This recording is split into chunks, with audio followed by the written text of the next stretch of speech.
नमस्कार दोस्तों, स्वागत है आप सभी का एक बार फिर से हाजिर हूं नई वीडियो को लेकर। तो दोस्तों, वोकेशनल टीचर जो वो एक बार फिर से धरने पर बैठ गए हैं। उसका कारण ये है कि जब पिछली बार वोकेशनल टीचर्स ने धरना किया हुआ था, तो उस समय सरकार से कुछ एक डिमांडें जो वो रखी हुई थी। यहाँ पर उन डिमांडों पर जो वो सरकार कोई एक्शन करती हुई नज़र नहीं आ रही थी। और यहाँ पर वोकेशनल टीचरों का जो वो 31 मार्च को जो कंपनी के साथ एक तरह का कॉन्ट्रैक्ट रहता है, एग्रीमेंट रहता है, वो भी कंप्लीट होने वाला था। तो यहाँ पर नाराज़ वोकेशनल टीचर जो वो शिमला में एक बार फिर धरने पर बैठ गए हैं और सरकार से अपनी मांगों को लेकर के जो है वो डिमांड कर रहे हैं। अगर हम यहाँ पर देखें तो न्यूज़पेपर में भी आज छपा हुआ है कि वोकेशनल टीचर शिमला में फिर बैठे धरने पर, कक्षाओं का करेंगे बहिष्कार।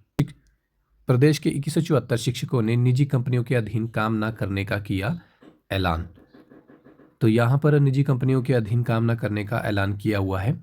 तो देखते हैं यहाँ पर सरकार जो वो अब क्या एक्शन लेती है। प्रदेश के सरकारी स्कूलों में कार्यरत वोकेशनल शिक्षकों ने राजधानी शिमला के चौड़ा मैदान में फिर धरना प्रदर्शन शुरू कर दिया है। निजी कंपनियों के अधीन काम नहीं करने का ऐलान करते हुए शिक्षकों ने 1 अप्रैल से कक्षाओं के बहिष्कार का फैसला लिया है। शिक्षकों ने कंपनियों के सेवा विस्तार पत्र पर हस्ताक्षर नहीं करने का फैसला लिया है।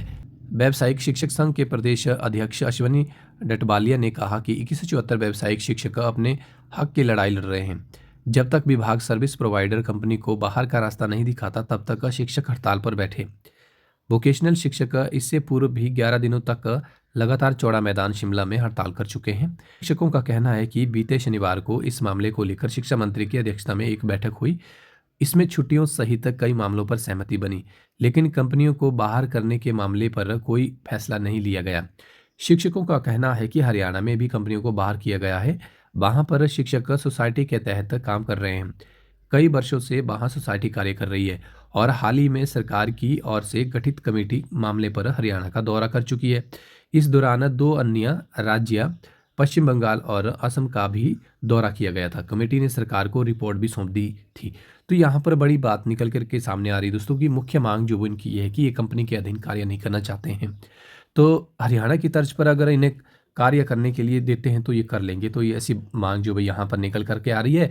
और सरकार ने भी हरियाणा के तौर तरीकों को भी और असम के तौर तरीकों को भी और पश्चिम बंगाल के तौर तरीकों को भी जो है वो सीखा हुआ है, पढ़ा हुआ है कि वहाँ पर जो वो वोकेशनल शिक्षकों को किस तरह से काम करवाया जा रहा है, किस तरह से काम लिया जा रहा है।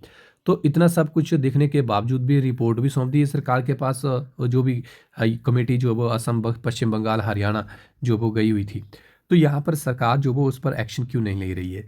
तो कुछ दिनों पहले मीटिंग भी हुई थी सरकार के साथ वोकेशनल शिक्षकों की, उसमें छुट्टियों को लेकर के जो वो मांग स्वीकार भी कर ली गई है। लेकिन यहाँ पर कंपनियों को जो वो बाहर का रास्ता नहीं दिखा रही है। तो जहाँ तक मैंने सुना है दोस्तों कि वोकेशनल टीचर्स को जो वो सैलरी सेंट्रल गवर्नमेंट से ज़्यादा आती है, 40-45 हज़ार आती है। लेकिन यहाँ पर सरकार जो है वो इन्हें 17 से 25 हज़ार के बीच में सैलरी जो वो देती है। तो ये जो बीच वाले लगभग 40-50% सैलरी है, वो कहाँ जा रही है? क्या ये वो सैलरी कंपनियों के हाथों में जा रही है? अगर कंपनियों के हाथों में जा रही है, फिर तो गलत बात है कि कंपनियों के अधीन जो वो कार्य नहीं होना चाहिए।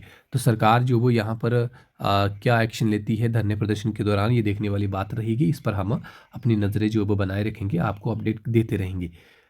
तो दोस्तों, वीडियो को यहीं पर समाप्त करेंगे। आई होप आप सभी को वीडियो पसंद आई होगी। वीडियो को लाइक कर देना। कोई भी क्वेरी, कुछ भी पूछना तो आप कमेंट बॉक्स में कमेंट कर सकते हैं। धन्यवाद।